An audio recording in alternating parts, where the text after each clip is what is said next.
All right, thank you, Sean, for inviting me for this conversation. I'm actually really excited about your story because I know you're doing a great job. And actually, I really want to know more about stuff you are currently in process. Sure. So I know that you already you've done some murals, which already does exist in the city environment. Can you tell me about these pictures and these pieces of arts in the city where you're from? Well, first, let's introduce you. Oh, okay, thank you. So, Go ahead, go ahead. today we have a new friend with us today to talk about the Marion landmarks. This is, and I'm going to butcher your name, Mikhail. Mikhail? Sort of. So I think we talked about this, the more English version is Michael. Correct. The closest. Yes, because actually my name is unique. Not unique. The universal for every nation.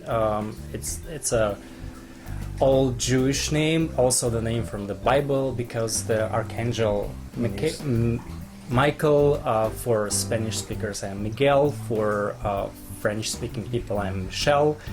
Mikhail for Russian speakers, and Michael for Americans. And Good old Americans can say Michael. True, true. Well, I know you as Misha, Which is my nickname, because every name in Russia has a short version, because the full version sounds very official. right. And even though if you will add the middle name, it will be very extremely official. So usually we're using the first name and middle name, and when we're trying to talk to somebody very old or very respectable. Respectfully. Yeah, like But when you're hanging out president with or your like- buddies, your friends, they might Yeah. refer to you as just as just Misha. Misha. Yeah, it's short So version. so if you hear me say Misha or Michael or Mikhail, that's just me trying to get to the names. An correctly. interesting fact, Misha is the most common name in Russian fairy tales for a bear, Interesting. because in Russian bear is medved, and the small version will be Misha. It's like, I don't know why, it sounds kind of similar. So you're kind of and, like yeah, a bear then. sort A of. little bear. I'm not. Well, That's I could think of worse things to be called. So okay, yeah. Speaking of, yeah. So, Sean, I know that you are working on the series of murals for your town where you're from, and I know that one of them does exist already. So, I presume that this is this one, Correct. right? Correct. This was the first mural. This is on the south side of Lavish Bath Box is the name of the business, and it's the view that you see when you exit Civic Center, the new Civic Center. And what it represents is what was in that corner. So this is Like a history reference. correct.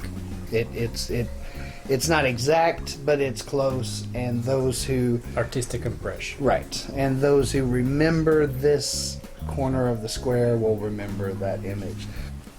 It was a community project in the fact that it brought the whole community out to see the project happening. So there were those who, older than I, who looked at it with fondness because that's what they remember.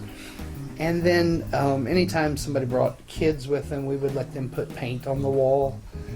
We had a particular area that, they couldn't mess anything up. But, when you're 6, 5, 7, 8 years old, and that's something that's going to stick in your head for years to come. So I think this is something that, can be built on, generation upon generation. So how would you It's a describe benefit. the genre of your murals? Scribbles. I'm not quite sure. I'm pretty familiar with that. Can you describe it? Like a child. They scribble. But not something like naive art. It's not naive art.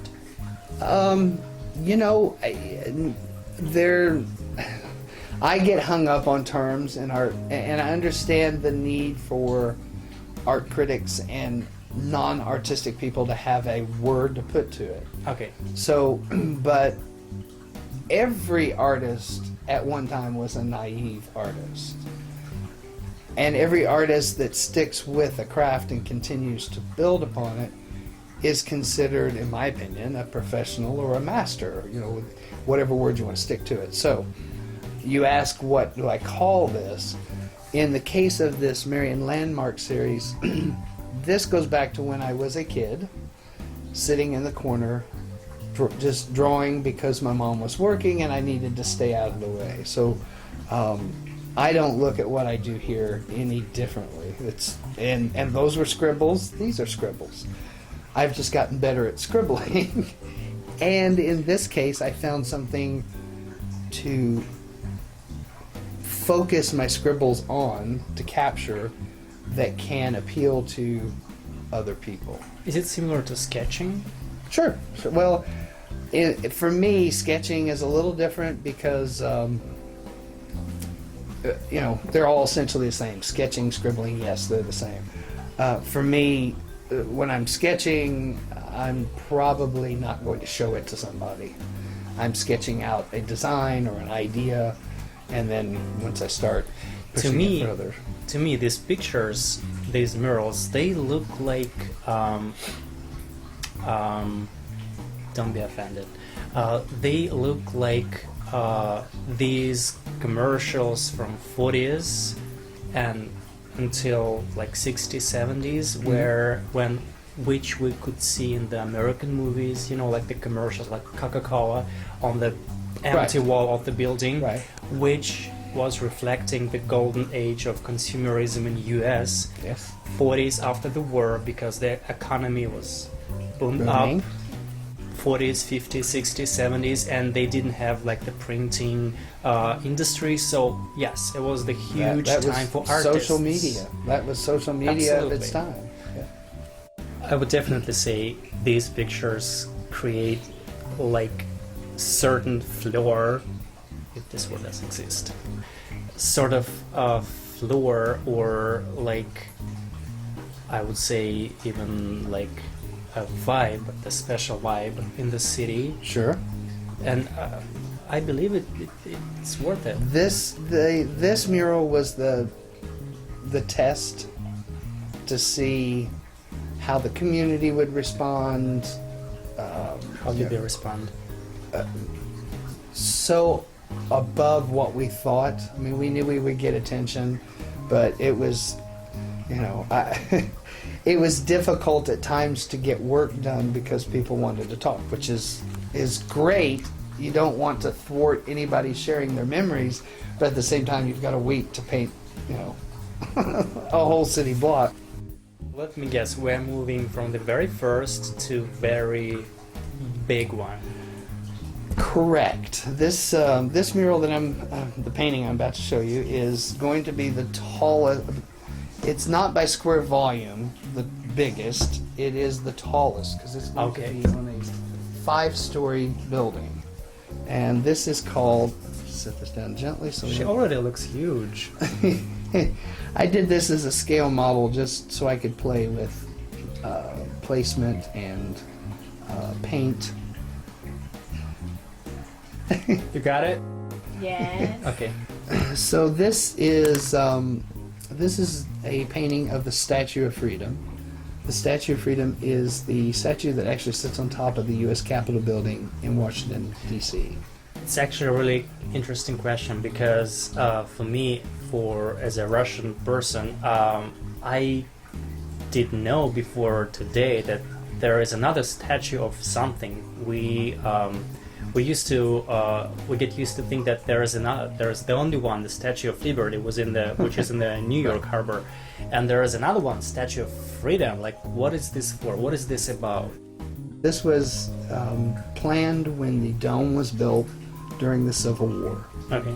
But the statue, due to war shortages, finances, everything, the statue came later. I don't know what the time span was. So we're talking somewhere in the late 1800s that this was added. It has recently been taken down and restored, There is a copy you can see in the Capitol Rotunda. Some people think it's a Native American because of the headdress. The headdress is actually an eagle, spread eagle, with wings open. It's an amalgamation representation of all things that are essentially in the Statue of Liberty, also wrapped up into this. Everything from the stars around the top of her head to her medallion, her shield and her sword. It's like reference to the Greek mythology. Exactly. She's sort of like everything wrapped up into from the one. classic democracy. You got it. So people are already noticed that you are going to put this Statue of Freedom on the building, and it will be big. Yes. So sometimes people react weirdly on the very monumental.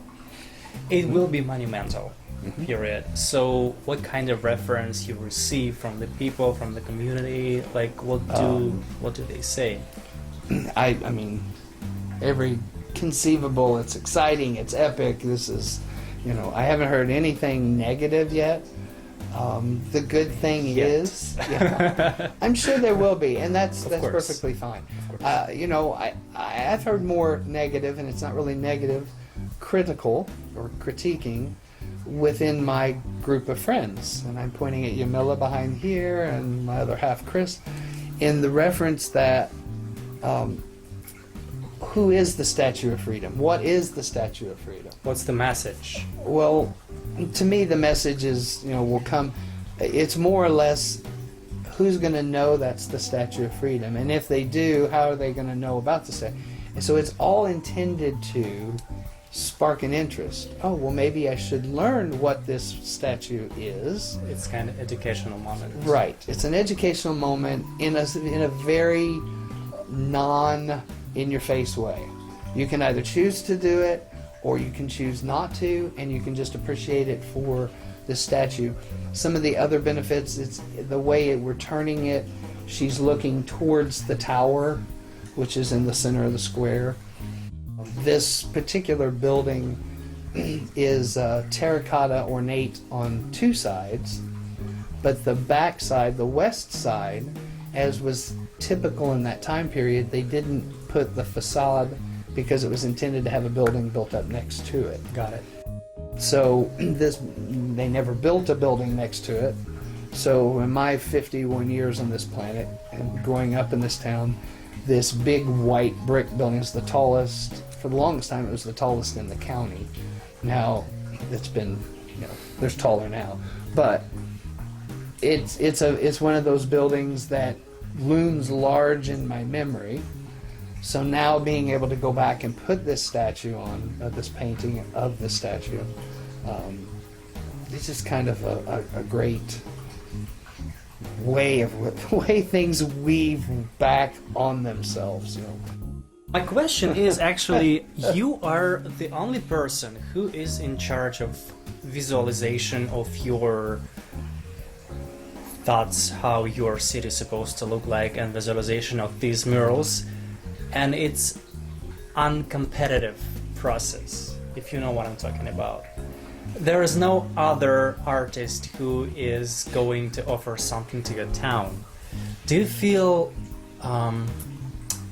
responsibility for stuff you do? Because you are the only one. Well, I have If to I'm clarify. right. You're not correct. Okay. So, and that's only because I haven't given you much history. Okay. Up until now, well, not even that's not true. Okay, as I told you, we did the first mural. Since then, there have been 5 other murals that have gone up, and By somebody else. by other artists. Okay. Yes. So there's other artists.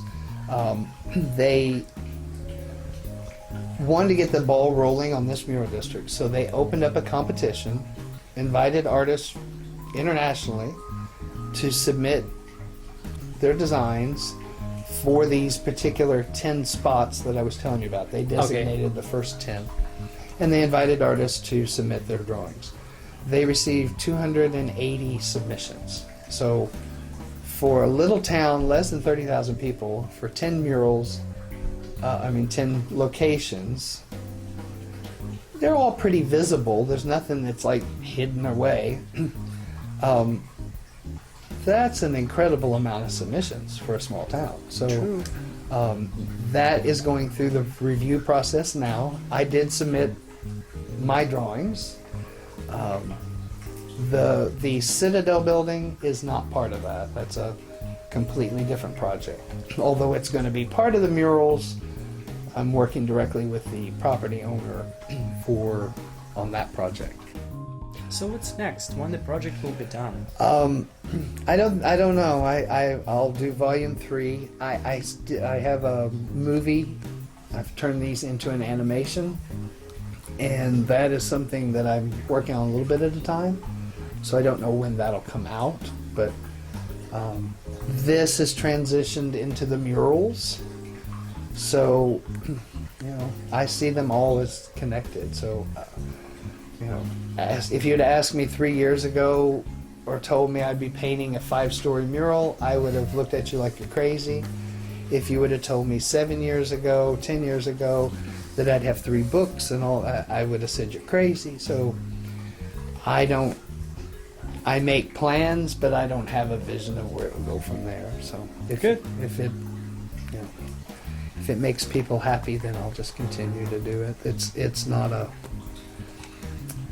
there's some expense in producing books and stuff, but the expense compared to the response is pretty low investment. So thank you very much. I have a gift for you. Oh, thank you. It's a shot of Main Street. That is a painting that was donated to fund a scholarship program with Marion Unit 2. So these were the prints that were made off of it. And sometimes I will sneak in, you'll see MD and then CR, that's for my grandfather. So I'll sneak in their name, and a lot of my drawings I have stuff hidden, family That's how members. can you establish the history of the painting. Sure. Thank you very much. You're welcome. I just need to put it on the frame.